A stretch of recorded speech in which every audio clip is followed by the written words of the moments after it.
Okay, చేసేద్దామయ్యా.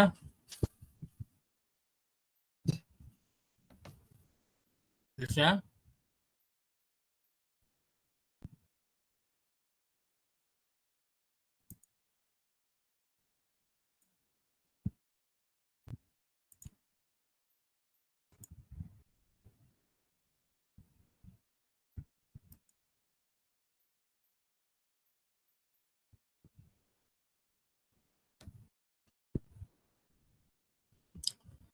ఈ దినం మనము నెహెమ్యా గ్రంథం గురించి నేర్చుకుందాము.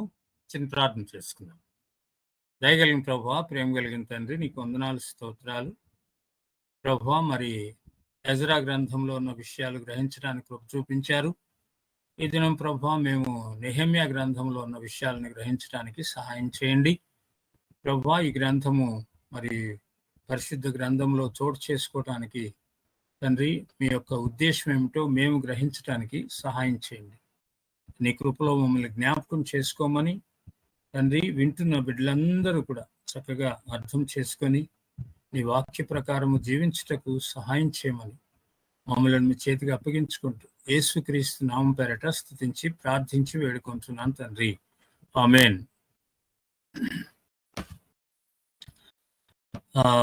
రైట్, దేవుని బిడ్డలారా, మరి ఈ దినము మనము నెహెమ్యా గ్రంథాన్ని గురించి మనము నేర్చుకుందాము. రీబిల్డింగ్ ద వాల్స్ అనేటువంటి టైటిల్ ఇస్తున్నాం దీనికి మనం, అనగా ప్రాకారాలు మరలా కట్టుబడుట అనేటువంటిది. అంటే మనము ఎజ్రా గ్రంథంలో చెప్పుకున్నాం చాలా విషయాలు. 3 సార్లు నెబుకద్నెజరు యూదా దేశం మీదకి దండయాత్ర చేసి యెరూషలేము అంతటిని కూడా భయంకరం చేసేసాడు. యెరూషలేము చుట్టూ ఉన్నటువంటి ప్రాకారాలు కూడా మొత్తము పడగొట్టేసి ఆ ద్వారములన్నీ కూడా, చుట్టూ కూడా ప్రాకారాలకి ద్వారాలు ఉంటాయి, ఆ ద్వారాలన్నిటిని కూడా తను కాల్చివేసి ఇలా నాశనం చేసి వెళ్ళిపోయిన సందర్భము చూస్తాం అన్నమాట. దేవాలయం కూడా నాశనం అయిపోయిన సందర్భం చూస్తాం. అయితే మనము ఎజ్రా గ్రంథంలో దేవాలయం తిరిగి జెరుబ్బాబెలు గుంపు కట్టినట్టు చూస్తాం. ఆ తర్వాత ఎజ్రా గుంపు వచ్చి దాంట్లో ఆరాధనలు ప్రారంభించినట్టు చూస్తాం. అయితే నెహెమ్యా కొంతకాలం తర్వాత, దాదాపు ఒక 11 సంవత్సరాల తర్వాత నెహెమ్యా కొన్ని విషయాలు తెలుసుకోవటానికి ఇష్టపడతాడు. అంటే యూదా దేశం నుంచి కొంతమంది అతని స్నేహితులు వస్తారు. వాళ్ళని అడిగి తెలుసుకుంటాడు. అయ్యా, ఎలా ఉన్నారు అనగా, నెబుకద్నెజరు చాలా మందిని చెరగొని తీసుకొని వచ్చాడు, వాళ్ళలో శేషం కొంత ఉన్నారు అక్కడ, మిగిలిపోయినటువంటి వారు. ఆ మిగిలిపోయినటువంటి వారి పరిస్థితి ఏంటి అని అడుగుతాడు అన్నమాట. అప్పుడు ఆయన అక్కడ వాళ్ళ స్నేహితులు చెప్పినటువంటి విషయాన్ని బట్టి ఇవన్నీ తెలుసుకుంటాడు. అయ్యా, అంతా బాగానే ఉంది, కానీ ప్రాకారం అంతా కూడా లేదు, ఇప్పుడు పడగొట్టబడింది, అప్పటి నుంచి ఇప్పటి వరకు అదే స్థితిలో ఉంది, మొత్తం కాల్చివేయబడ్డది ఇదంతా అని చెప్పినప్పుడు నెహెమ్యా దేవుని సన్నిధికి వెళ్ళి ప్రార్థిస్తాడన్నమాట. ప్రార్థించి రాజు దగ్గరికి వెళ్ళి, అయ్యా, మా పూర్వీకులు ఉన్నటువంటి మా దేశము, ఆ యొక్క ఇశ్రాయేలు దేశము, మేము వెళ్ళి వాళ్ళు యొక్క మా పూర్వీకులు సమాధులు ఉన్నటువంటి దేశం, దాన్ని మేము చూసి రావాలి, అక్కడ పరిస్థితులు చక్కబెట్టి రావాలి, దయచేసి మీరు పర్మిషన్ ఇస్తే మేము వెళ్ళొస్తామని రాజుని అడిగి వెళ్ళినటువంటి సందర్భం చూస్తాం. ఇది నెహెమ్యా గ్రంథంలో ఎలా జరిగింది, వీళ్ళు వెళ్ళి ఏం చేశారు, ఆ గోడ ఎలా కట్టారు, చుట్టూ ఎవరెవరు కట్టారు, వాళ్ళ యొక్క అంటే వెళ్ళినటువంటి వాళ్ళలో మిగిలినటువంటి వారు ఎవరు అసలు, ఇవన్నీ కూడా మనము ఈ యొక్క గ్రంథంలో చూస్తాం. అది కంప్లీట్ చేయటం గురించి చూస్తాం. ఆ తర్వాత ప్రజలను కూడా సరైన క్రమశిక్షణలో ఉంచటానికి నెహెమ్యా ప్రయత్నం చేసినట్టు కూడా చూస్తాం అన్నమాట. ఓకే, అది ఈ యొక్క గ్రంథంలో ఉంటున్నటువంటి ప్రాముఖ్యమైనటువంటి విషయాలు. గ్రంథ విభజన ఈ విధంగా చేయొచ్చు మనం. నెహెమ్యా నాయకత్వంలో యెరూషలేము ప్రాకారాలు పునర్నిర్మాణము, అది మొదటి 7 అధ్యాయాల విషయాలు అన్నమాట. యెరూషలేం కోసం నెహెమ్యా విజ్ఞాపన చేయటం చూస్తాం మనం. మొదటి అధ్యాయంలో విజ్ఞాపన ఉంటుంది. ఆ తర్వాత 2వ అధ్యాయంలో రాజుగారి ముందు దిగులుతో ఉంటున్నప్పుడు రాజుగారి అడిగి తెలుసుకుంటాం అతని విజ్ఞాపన భారము, అతని విజ్ఞాపనలోని అంశాలు, అర్థహశస్త రాజుకు అతని విన్నపము, దాని ఫలితం ఏంటి అనేటువంటిది చూస్తాం. నెహెమ్యా యెరూషలేము గవర్నర్గా వెళ్తాడనమాట. అంటే వీళ్ళు శత్రుదేశంలో ఉంటున్నప్పటికీ వారి వారి అధికారుల క్రింద వాళ్ళు ఉండి వాళ్ళ మంచితనాన్ని బట్టి వాళ్ళు మంచి మంచి అధికారులుగా హోదాలో ఉంటున్నట్లు చూస్తాం మనం. నెహెమ్యా అక్కడికి వెళ్ళి ఆ యొక్క ప్రాకారాలు కట్టించాలి అని అంటే ఒక హోదా ఉండాలన్నమాట. అంటే గవర్నర్గా వెళ్ళాడు అనేటువంటిది ఇక్కడ మనకు అర్థమవుతూ ఉంటుంది అనమాట. ఒక అధికారిగానే వెళ్తాడు. ఆ అధికారి కింద ఇంక కొంతమంది వాళ్ళని పంపిస్తాడనమాట. రాజుగారి పర్మిషన్తో అలా తీసుకొని వెళ్ళినట్టు చూస్తాం మనం. గోడల పునర్నిర్మాణంలో నెహెమ్యా యొక్క నాయకత్వాన్ని గురించి 3వ అధ్యాయం నుంచి 7వ అధ్యాయం వరకు చూస్తాం. నిర్మాణపు పనివారు ఎవరెవరు, అది 3వ అధ్యాయంలో చూస్తాం మనం. అనగా నిర్మాణపు పనివారు అసలు ఎవరు వాళ్ళు, అంటే ఇక్కడ నుంచి వెళ్ళినటువంటి వాళ్ళేనా అనేటువంటిది మనం అక్కడ గ్రహించవచ్చు అనమాట. మీరు చూస్తున్నట్లయితే ఆ మొదటి అధ్యాయాల్లో ఆ విషయాలన్నీ కూడా బయటపడతాయి. 3వ అధ్యాయంలో అవన్నీ కూడా చూస్తాం మనం. తర్వాత ఎవరెవరు ఏ ఏ భాగాలు నిర్మించారు అనేటువంటిది కూడా చూస్తాం. ఆ 3వ అధ్యాయంలోనే ఎవరెవరు ఎక్కడెక్కడ నిలబడి పనులు చేశారు అనేటువంటి అంతా కూడా 3వ అధ్యాయంలో చూస్తాం అన్నమాట. మనం ఈవెన్ ఉమెన్ కూడా వాళ్ళకి సహకరించి పని చేసినట్టు కూడా చూస్తాం మనం. అది 3వ అధ్యాయం 12వ వచనంలో ఉంటది. వారిని ఆనుకొని యెరూషలేములో సగమునకు అధిపతి అయిన హల్లోహెషు కుమారుడైన షల్లూమును అతని కుమార్తెలను బాగు చేసిరి అనేది చూస్తాం అక్కడ. అదేవిధంగా ఇంకా తర్వాత కూడా అక్కడక్కడ మనకు ఉమెన్ కనిపిస్తారు. అంటే వాళ్ళు కూడా పని చేశారు అనేటువంటిది అనమాట. ఇక్కడ మీరు 3వ అధ్యాయం అంతా చూసినట్టయితే ఒకరి అమ్మటి ఒకరు నిల్చొని వాళ్ళ పనులు వాళ్ళు ఆ గోడ వరకు వాళ్ళు కట్టినట్టు, దాన్ని వాళ్ళ భాగం వరకు వాళ్ళు కడుతూ ఉంటున్నట్లు చూస్తాం. అదంతా మీరు చూసినట్లయితే 3వ అధ్యాయం అంతా అదే ఉంటుంది అనమాట. అది తర్వాత 4వ అధ్యాయానికి వచ్చేసరికల్లా కొంతమంది వ్యతిరేకత చూపించినట్టు చూస్తాం. వాళ్ళలో మరి ఇది సన్బల్లెటు, తర్వాత ముఖ్యంగా సన్బల్లెట్ అనమాట. మేము గోడ కట్టుచున్న సమాచారం విని 4వ అధ్యాయం 1వ వచనం, సన్బల్లెటు మిగిల కోపగించి రౌద్రుడై యూదులను ఎగతాళి చేసి అనేటువంటి మాట ఇక్కడ చూస్తున్నాం అనమాట. సో ఇలాంటివి జరుగుతాయి. అందుకని హేళన అనేటువంటిది వ్యతిరేకత 4వ అధ్యాయం 6వ అధ్యాయం చూస్తాం అనమాట. హేళన చేయటం, వాళ్ళ మీద కుట్ర పన్నటం, బెదిరించటం, తర్వాత రాజీ పడటం, తర్వాత అపనిందలు, తర్వాత ద్రోహం, ఇలాంటి విషయాలన్నీ కూడా మనకి అర్థమవుతూ ఉంటాయి. నిర్మాణపు పని ముగింపు, ఇంత పరిస్థితుల్లో వ్యతిరేకతలో కూడా నెహెమ్యా నాయకత్వంలో ఆ పని కంప్లీట్ చేసినట్టు చూస్తామన్నమాట. ఓకే, శేషించిన జనాన్ని నెహెమ్యా నమోదు చేయటం. అంటే శేషించిన జనం అంటే మిగిలినటువంటి జనం అన్నమాట. మిగిలినటువంటి జనమును నెహెమ్యా ఎంతమంది ఉన్నారు అనేటువంటిది మీరు 7వ అధ్యాయం చదివినట్లయితే అక్కడ ఏ వంశం వాళ్ళు ఎంతమంది ఉన్నారు అనేటువంటిది మొత్తం అక్కడ రాయబడి ఉంటున్నట్లు చూస్తాం. ఏ వంశస్థులు ఎంతమంది ఉన్నారు. అందుకని శేషించిన జనాన్ని నెహెమ్యా నమోదు చేయటం అనేది చూస్తాం అన్నమాట. ఆ 7వ అధ్యాయం అంతా కూడా దాని గురించే ఉంటుంది. ఆ శేషించిన జనమును లెక్క పెట్టడం గురించి ఉంటుంది. ఎజ్రా నాయకత్వంలో యెరూషలేం ప్రజల ఉజ్జీవము చూస్తాం అన్నమాట. అది 8వ అధ్యాయంలో చూస్తాం మనం. అంటే మనము ఎజ్రా గ్రంథంలో చూసాము అలాంటివి, అదే నెహెమ్యా గ్రంథంలో కూడా మరి చూస్తాం మనం. దేవుని వాక్య బహిరంగ పఠన పర్ణశాలల పండుగ జరుపుకోవటం, వాళ్ళు తర్వాత ఉపవాసము, గతకాలపు పాపములను మననం చేసుకొని వాటిని బహిరంగంగా ఒప్పుకోవటం అన్నమాట. తర్వాత విధేయత కొరకే నిబంధన చేసుకోవటం. నెహెమ్యా నాయకత్వంలో మరి జాతి పునరుద్ధరణ జరిగినటువంటి విధానం చూస్తాం మనం 11-13 అధ్యాయాలు. శేషాన్ని మళ్ళీ విభజించటం, అంటే శేషాన్ని అంటే మిగిలినటువంటి ఆ ప్రజలు ఎవరెవరున్నారు అనేటువంటి చూస్తూ ఉంటున్నప్పుడు వాళ్ళందరినీ కూడా మళ్ళా విభజించటం. మీరు 10వ అధ్యాయంలో చూసినట్లయితే అక్కడ కొంతమందిని గురించి మనం చదువుతాం అన్నమాట. ఓకే, ఏది 10వ అధ్యాయం మీరు చూస్తే, మేము ఒప్పుకొని చెప్పిన దాన్ని బట్టి ఒక స్థిరమైన నిబంధన చేసుకొని వ్రాయించుకొనగా మా ప్రధానులను, లేవీయులను, యాజకులను దానికి ముద్రలు వేసిరి.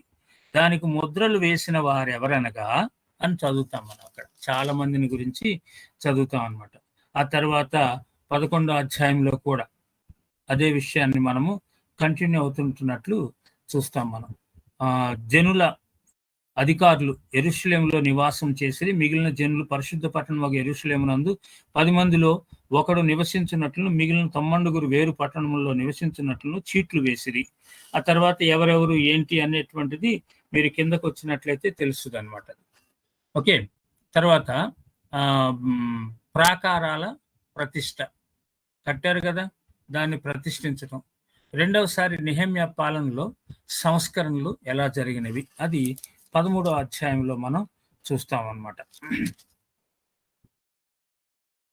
ఓకే, ముఖ్యంగా ధర్మశాస్త్ర ప్రకారం వాళ్ళు మనుషుల్ని అక్కడ ఉన్నటువంటి తిరిగి వచ్చిన ఆ శేషాన్ని నడిపించిన విధానం చూస్తాం. యూదా ప్రవాసులు బబులోను పర్షియాల చెర నుండి తమ స్వదేశానికి వెళ్ళడానికి అనుమతి పొంది తిరిగి వెళ్ళిన ఉదంతంతో నెహెమ్యా గ్రంథము పాత నిబంధన చరిత్రకు ముగింపు పలుకుతూ ఉంటున్నట్లు చూస్తాం అన్నమాట. అంటే వాళ్ళు తిరిగి వెళ్ళారు అంటే యూదా దేశానికి సంబంధించినటువంటి వాళ్ళు ఈ బబులోను దేశంలో ఉన్నారు కాబట్టి వాస్తవానికి బబులోను, పర్షియా ఎందుకంటున్నామంటే పారసీకుల దేశం ఇప్పుడు అది పరిపాలిస్తున్నటువంటి వాళ్ళు పారసీక రాజులు అన్నమాట. ఎందుకంటే బబులోన్ రాజ్యాన్ని పారసీకులు జయిస్తారు, వాళ్ళు ఆక్రమించుకుంటారనమాట. ఆ తర్వాతే ఇదంతా జరిగినట్టు చూస్తాం మనం. పర్షియాల చెర నుండి తమ స్వదేశానికి వెళ్ళడానికి అనుమతి పొంది తిరిగి వెళ్ళిన ఉదంతంతో నెహెమ్యా గ్రంథం పాత నిబంధన చరిత్రకు ముగింపు పలుకుతున్నట్టు చూస్తాం. హీబ్రూ పాత నిబంధనలో ఎజ్రా, నెహెమ్యా గ్రంథాలు ఒకే గ్రంథంగా ఉంటాయి. మనం ఇదివరకు చెప్పుకున్నాం ఆ విషయాన్ని. ఎజ్రా, నెహెమ్యా గ్రంథాల్లో చరిత్రను బట్టి చెరలోని వారు యెరూషలేముకు తిరిగి వెళ్ళిన 3 ఉదంతాలను చూస్తాం మనం.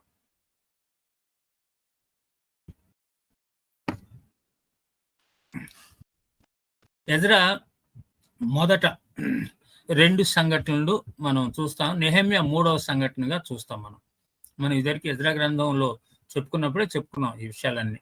ఎజ్రా దేవుని ఆలయంపై దృష్టి పెడితే నెహెమ్యా యెరూషలేం ప్రాకారాలపై దృష్టి సలిపినట్టు అర్థమవుతూ ఉంటుంది. 2 గ్రంథాలు ఆధ్యాత్మిక పునరుజ్జీవనం గురించి, దేవునిని ఆయన వాక్యాన్ని హత్తుకొని ఉండటం గురించి నొక్కి చెప్తూ ఉంటున్నాయి. మనము ఎజ్రా గ్రంథంలో చూసినా కానీ వాళ్ళని మళ్ళా మరి ప్రక్షాళన చేసి ఆ ప్రజలందరినీ కూడా దేవుని ధర్మశాస్త్రానికి లోబడేటట్టు చేయాలనే ఉద్దేశంతో దాన్ని చదివి వినిపిస్తూ దాని అర్థాలు చెప్తూ వాళ్ళకి ఆ విధంగా వారిని నడిపించినట్టు చూస్తాం మనం. నెహెమ్యా గ్రంథంలో కూడా అదే విధంగా చూస్తాం. 8వ అధ్యాయం అంతా కూడా వాళ్ళని ఏ విధంగా నడిపించారనేది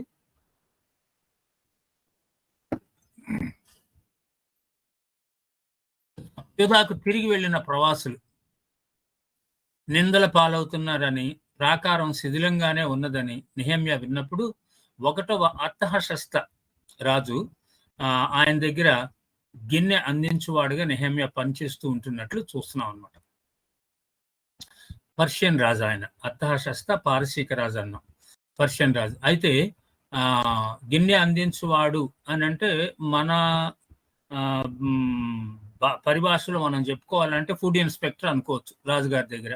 అంటే రాజుగారు తినే ప్రతిదీ కూడా నెహెమ్యా నాలెడ్జ్ లేకుండా వెళ్ళకూడదు అనమాట అనేటువంటిది ఇక్కడ అర్థమవుతుంటుంది. ఆ యొక్క వంటశాలలో తయారయ్యే ప్రతిదీ కూడా, రాజుగారు తినేటువంటి ప్రతిదీ కూడా తను అజమాయిషీ చేయవలసిన పని ఉంటుందన్నమాట. ప్రార్థించిన తర్వాత యెరూషలేముకు గవర్నర్గా నగర ప్రాకారాలను పునర్నిర్మించుటకు నియమించబడ్డట్టు చూస్తాం మనం. నెహెమ్యా అన్నిటికీ చాలా చోట్ల ప్రార్థించటం అనేటువంటిది నెహెమ్యా జీవితంలో చాలా ప్రాముఖ్యమైన అంశంగా చూస్తాం. మీరు చదవని తర్వాత నెహెమ్యా గ్రంథము చాలాసార్లు నెహెమ్యా దేవుని సన్నిధికి వెళ్లకుండా పని చేయలేదు. ఆయన ప్రతిదీ దేవుని సన్నిధికి వెళ్ళి ప్రార్థించి చేసినట్టు చూస్తాం అన్నమాట. ఆయన నడిపింపుతోనే చేసినట్టు చూస్తాం మనం. మీరు ప్రతి అధ్యాయంలో కూడా చాలా వరకు నెహెమ్యా ఏ విధంగా దేవుని మీద ఆధారపడ్డాడు అనేటువంటి చూడొచ్చు. బలమైన వ్యతిరేకులను ఎదిరించి కేవలం 52 రోజుల్లోనే ప్రాకారం నిర్మించడానికి ప్రజల్ని పురికొల్పాడు అనమాట. 12 సంవత్సరాలు గవర్నర్గా పనిచేసి కొంతకాలం పర్షియాకు తిరిగి వెళ్ళి మరలా వచ్చి యూదాకు గవర్నర్గా రెండవసారి పనిచేసినట్లు మనకు ఈ యొక్క రిఫరెన్సెస్ని బట్టి అర్థమవుతూ ఉంటుంది. తిరిగి వచ్చిన శేషంలో ఆత్మీయ ఉజ్జీవాన్ని, సంస్కరణలను కలిగించడంలో ఈ గ్రంథాన్ని వ్రాయడంలో యాజకుడైన ఎజ్రా నెహెమ్యాకు సహకరించాడని చెప్పొచ్చు మనం. 1903లో బయలుపడినటువంటి ఎలిఫెంటైన్ పెపైరీ అనే ప్రాచీన వ్రాతప్రతులు ఈ విషయాన్ని ధృవీకరిస్తూ ఉంటున్నట్లు చరిత్రలో మనకు కొన్ని విషయాలు అర్థమవుతున్నాయి అన్నమాట. ఇక్కడ మీరు గమనించినట్లయితే నేను ఎజ్రా గ్రంథం చెప్పేటప్పుడు కూడా ఈ విషయాలు చెప్పాను మీకు. నేను అంటే నెహెమ్యా గ్రంథం ఎప్పుడు రాయబడింది, నెహెమ్యా ఎప్పుడు గోడలు కట్టడానికి వెళ్ళాడు అని తెలుసుకోవటం కొరకు మళ్ళా మనము ఎజ్రా 6 అధ్యాయాల చరిత్ర వేరు, కోరెష్ టైంలో జరిగింది అది. ఎజ్రా 7 నుంచి 10 అధ్యాయాలు, 4 అధ్యాయాల చరిత్ర అర్థహషస్త టైంలో జరిగింది. ఈ రెండిటికి మధ్యలో, కోరెష్కి అర్థహషస్తాకి మధ్యలో 60 సంవత్సరాల తేడా ఉన్నదని, అది ఎస్తేరు టైం అని మనం ఇక్కడ తెలుసుకుంటూ ఉంటున్నాం అనమాట. అందుకొరకు మళ్ళా నేను ఇక్కడ మీకు మరి నెలలు, ఎందుకనంటే మీరు నెహెమ్యా గ్రంథంలో చూసినప్పుడు అక్కడ నెహెమ్యా చూడండి దయచేసి, మొదటి అధ్యాయము, నెహెమ్యా మొదటి అధ్యాయము, అకల్య కుమారుడైన మొదటి వచనం, అకల్య కుమారుడైన నెహెమ్యా యొక్క చర్యలు. 20వ సంవత్సరంలో కిస్లేవు మాసమున నేను శోషణ కోటలో ఉండగా అని రాస్తా ఉన్నాడు నెహెమ్యా. జరిగిపోయిన విషయాన్ని మొత్తం రాశాడు, ఎలా జరిగింది అనేటువంటిది.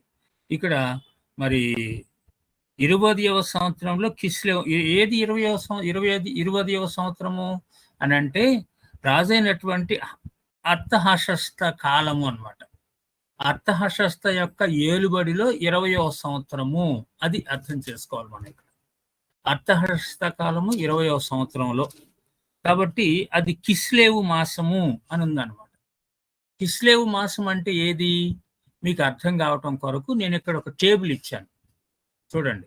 కిస్లేవు మాసం అంటే నవంబర్ డిసెంబర్, అంటే మిడ్ నవంబర్ టు మిడ్ డిసెంబర్ని కిస్లేవు మాసం అంటాం హీబ్రూలో. అందుకనే ఇక్కడ తర్వాత నీసాను మాసం 2వ అధ్యాయం 1వ వచనంలో చూస్తే మీరు అర్థహషస్త రాజు ఏలుబడి కాలమున 20వ సంవత్సరంలో నీసాను మాసమందు అని చూస్తున్నాం మనం ఇక్కడ.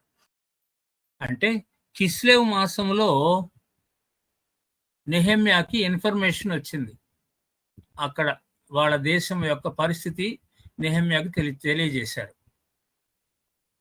నీసాను మాసములో రాజుగారిని దర్శించడానికి వెళ్తున్నాడు, పర్మిషన్ అడగటానికి. ఆ నీసాన్ అంటే ఇప్పుడు మిడ్ మార్చి మిడ్ ఏప్రిల్ అన్నమాట.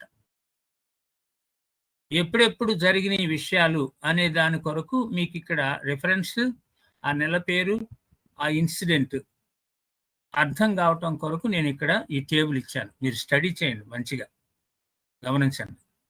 అంటే మన లెక్కల ప్రకారము, మన యొక్క నెలల ప్రకారం మనం చూసినప్పుడు తనకు వచ్చిన ఇన్ఫర్మేషను డిసెంబర్ నెలలో వస్తే, నవంబర్ నెలలో, mid November to mid December Kislev అంటే నవంబర్ నెలలో వస్తే, తను మార్చి నెలలో రాజుగారి దగ్గరికి వెళ్ళాడు. అంటే ఎన్ని నెలల తర్వాత అనేది ఇక్కడ మనం గుర్తుపెట్టుకోవటానికి కొరకు ఇది చెప్తున్నాను నేను. అంటే నవంబర్, డిసెంబర్, జనవరి, ఫిబ్రవరి, మార్చి 5 నెలలు. ఒకవేళ హాఫ్ మంత్ అంటున్నాం కాబట్టి ఒక హాఫ్ మంత్ ఇస్తే 4 నెలలు అన్నమాట.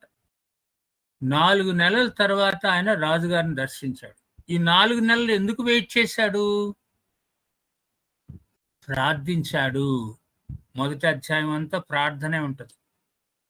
ఈ 4 నెలలు ఆయన రాజుగారిని దర్శించడానికి ప్రార్థించాడు అనేటువంటిది అర్థం చేసుకోండి. ఏ విషయానికైనా ప్రార్థన చేయాలి ఎక్కువ సమయము, అప్పుడు విజయాన్ని చూస్తాము. ఈ గ్రంథంలో ప్రార్థనకి చాలా ప్రాధాన్యత ఉన్నది అనేది మీరు గుర్తించండి. అది 4 నెలలు నెహెమ్యా ప్రార్థించాడు. 4 నెలల తర్వాత ఆయన దిగులుగా ఉండటం రాజే గమనించి ఏమిటి పరిస్థితి అని అడిగి తెలుసుకొని అనే పర్మిషన్ ఇచ్చినట్టు చూస్తున్నాం. అందుకని మీరు ఈ నెలలు హీబ్రూ మంత్స్ని మీరు గుర్తించడం కొరకు నేను ఇవన్నీ కూడా మీకు చూపిస్తున్నాను అన్నమాట. గమనించండి. మీరు 3వ అధ్యాయం 1వ వచనంలో చూసినట్లయితే ప్రధాన యాజకుడైన ఎల్యాషీబును అతని సహోదరులైన యాజకులను లేచి గొర్రెల గుమ్మమును కట్టి ప్రతిష్ఠించి తలుపులు నిలిపిరి. హమ్మేయ గోపురం వరకును అనన్యాలు గోపురం వరకును ప్రాకారం కట్టి ప్రతిష్ఠించిరి. అతన్ని ఆనుకొని ఎరుకో పట్టణం వారు కట్టిరి అని ఇక్కడ మనం చూస్తున్నప్పుడు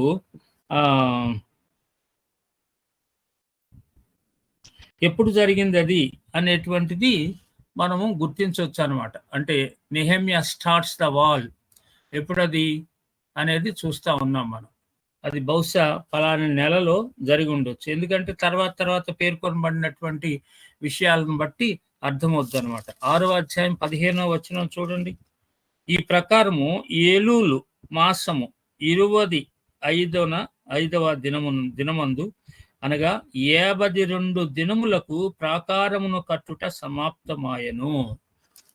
52 దినములు అన్నారు కాబట్టి ఎప్పుడు మొదలు పెట్టాడు అనేటువంటిది మనం దీన్ని బట్టి అర్థం చేసుకోవచ్చు. 52 దినములు అంటే దాంట్లో దాదాపు 2.5 నెలలు అన్నమాట.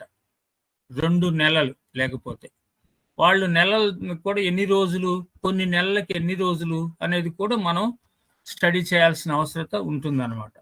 అందుకని ఇక్కడ నేను మీకు చూపిస్తా ఉన్నాను. నిసాన్ మాసానికి 30 రోజులు.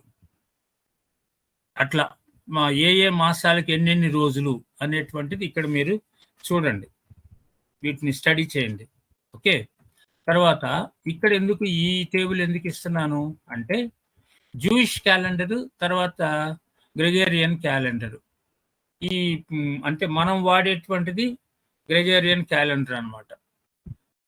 ఈ వీటి యొక్క అంటే ఈ మంత్స్, ఈ జూయిష్ క్యాలెండర్లో ఉన్న మంత్స్ నేమ్స్ మీరు ఈ రిఫరెన్సెస్లో చూడవచ్చు అనేటువంటి దానికి బిబ్లికల్ రిఫరెన్స్ ఇచ్చాను అన్నమాట ఇక్కడ. Okay. This revival began with a hunger for the word. దేవుని వాక్యానికి వాళ్ళు ప్రాధాన్యతనిచ్చారు. దేవుని వాక్యం యొక్క మరి నెరవేర్పుకు వాళ్ళు ప్రాధాన్యత ఇచ్చినట్టు చూస్తున్నాము. And attention to the commands of God. దేవుని యొక్క మాటలకు ప్రాధాన్యత ఇచ్చారు వాళ్ళు. దేవుని ఆజ్ఞను నెరవేర్చడానికి ఇష్టపడ్డారు వాళ్ళు. And attitude of worship. దేవుని మాటను మనము నెరవేరుస్తున్నాము, దేవుని మాటల ప్రకారం మనం పనులు చేస్తున్నామంటే అర్థం ఏంటంటే దేవునిని ఆరాధిస్తున్నాము అని అర్థం అన్నమాట. ఇది బాగా గుర్తుపెట్టుకోండి. దేవుణ్ణి ఆరాధించడం అంటే ఊరిక పాటలు పాడి చప్పట్లు కొట్టి తప్పట్లు వాయించడమే కాదు. దేవుని మాటను వినడము దేవుణ్ణి ఆరాధించటము, దేవుని మాటకు లోబడటము దేవుణ్ణి ఆరాధించటం. ఇది అర్థం చేసుకోండి. అంతేగాని ఈ దినాల్లో ఆరాధనకు కేవలం పాటలే ఆరాధన అనేటువంటి అర్థాన్ని తీసుకొని వచ్చారు చాలామంది. పాటలు ఆరాధనలో ఒక భాగము మాత్రమే. కానీ ప్రాముఖ్యమైన విషయం ఏంటంటే అన్ యాటిట్యూడ్ ఆఫ్ వర్షిప్ అంటే ఆయనను మనము ఆరాధించటము అని అంటే ఆయనకు లోబడి ఉండటము. ఇది అర్థం చేసుకోండి. An understanding of God's truth, దేవుని సత్యాన్ని గుర్తించటం, అనుభవించటం, దేవుని వాక్య సత్యాన్ని మన జీవితంలో అనుభవిస్తూ, మన జీవితంలో దేవునిని అంటే ఆయన సత్య మార్గాన్ని మనకు బోధించినప్పుడు ఆ విధంగా ఇతరులకు మాదిరికరంగా ఉండటము. Understanding of God's truth. నాకు అర్థమైంది దేవుని యొక్క సత్య మార్గం అని అంటాం మనం. కానీ జీవించేది ఎలా ఉంది అనేది ఆలోచించాలి. ఆ సత్య మార్గంలో నువ్వు జీవిస్తున్నావా? అర్థమైందంటే జీవిస్తానికే అర్థమైందని అర్థం. అంటే నువ్వు ఖచ్చితంగా ఆ సత్య మార్గములో జీవించాలి. అది ఇతరులకు మాదిరికరముగా ఉండాలి అనేటువంటిది అనమాట. సో నెక్స్ట్ క్లాస్లో మనము ఎస్తేరు గ్రంథాన్ని గురించి చూద్దాం. ఇక్కడితో నేను ఆపుతున్నాను. ఓకే, ప్రార్థన చేసుకుందాము.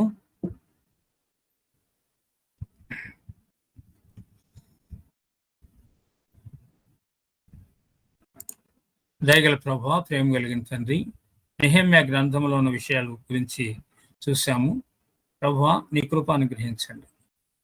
మేము నెహెమ్యా వలె ఆ గొప్ప తండ్రి సమర్పణతో నీ పరిచర్యలో మేము పాలిభాగస్థులంగా ఉండటానికి సహాయం చేయండి. ప్రార్థనా విజ్ఞాపనలతో నీ సన్నిధిలో ప్రతి ఆటంకాన్ని జయించేటువంటి కృప మాకు దయచేయండి.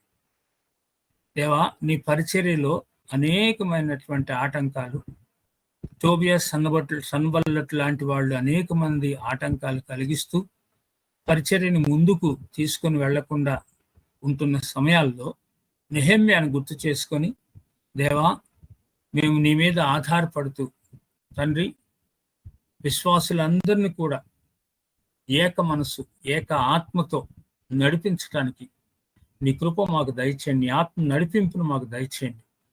మా యొక్క తండ్రి మరి ఈ ఆర్ఐటీలో ట్రైనింగ్ పొందుతున్నటువంటి బిడ్డలందరూ కూడా, పాస్టర్స్ కానీ, లేమెన్ కానీ, మరి ఎవరైనా కానీ, అందరూ కూడా తండ్రి నీ కొరకు జీవించేవారుగా, ఆ విధంగా కుటుంబాలని, సంఘాన్ని, సమాజాన్ని నడిపించేటువంటి నాయకులుగా తీర్చిదిద్దబడటానికి నీ కృప మెండుగా దయచేయమని యేసుక్రీస్తు నామం పేరట స్తుతించి ప్రార్థించి వేడుకుంటున్నాం తండ్రి.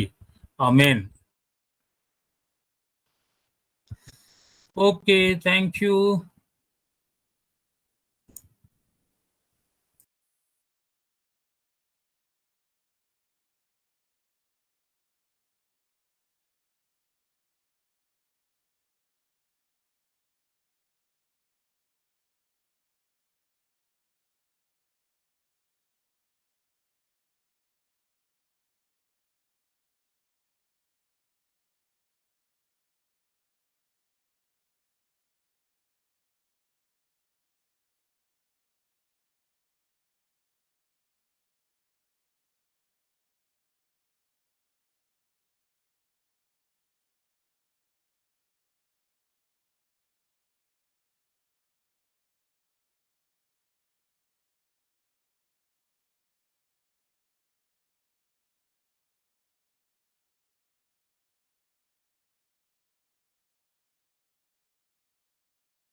The meeting has ended. Thank you for joining. Goodbye.